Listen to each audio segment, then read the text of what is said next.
Hello, thank you everyone for being here today. Appreciate y'all being here. Today I'm going to speak about a topic that's probably the most controversial in the United States. I'm going to talk about abortion.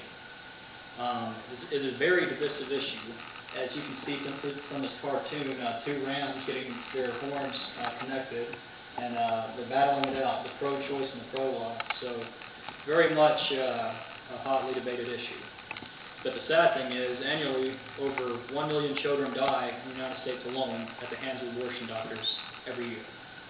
I will discuss abortion, its moral implications from a religious standpoint, as well as from a medical standpoint. My question to all of you is it right to exterminate human life for social convenience? In January of 1973, the U.S. Supreme Court ruled in Roe v. Wade to allow abortion nationwide. Abortion at this point was made legal. And since that time, over 49.5 million human lives have been lost. There's been over 49.5 million abortions. And first I'd like to talk a little bit about the religious significance of abortion. To us who are Christians, it is written in Jeremiah 1:5, "Before I formed you in the womb, I knew you."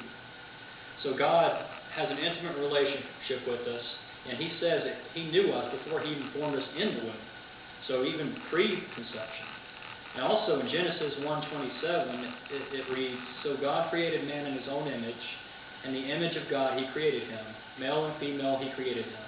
So if we are created in the image of God, then it is wrong to have abortion because God sees us as sacred and part of His beautiful creation. It's not our right to say when life ends or when life doesn't begin. And that's just appalling. And according to David Oliver Rellin in his April 1990 magazine article entitled Scholastic Update, he wrote, "Since as early as 80 AD, Catholic law has held that life begins at the moment of conception." So in the Catholic Church, life is almost for 2,000 years they've ruled that life begins at conception. So there's no question in the Catholic Church abortion is murder, period. And also, even in Islamic belief, after 40 days of pregnancy, abortion is condemned. So this rules out late first trimester abortions or any other abortion. So even in Islam, it's not very well looked on. And also, Orthodox Jews are strongly opposed to any form of abortion. So the three world's largest religions condemn abortion, and there must be a reason why. And now I'd like to speak a little bit about the medical and ethical standpoint. According to Diane Papalia in the book A Child's World, Infancy Through Adolescence, she writes, by the end of the second month, brain impulses coordinate the function of the organ system. Sex organs are developing, the heartbeat steady. So my question is if the heart is beating, and the major systems are developed, if the vascular system is developed, then is it not murder when the fetus can feel his life being exterminated after the second month? After 2 months, there's no question that when abortion takes place in the second, third trimester, the child is feeling the procedure. So religion aside, this is definitely unethical and it's definitely murder. But nobody talks about it.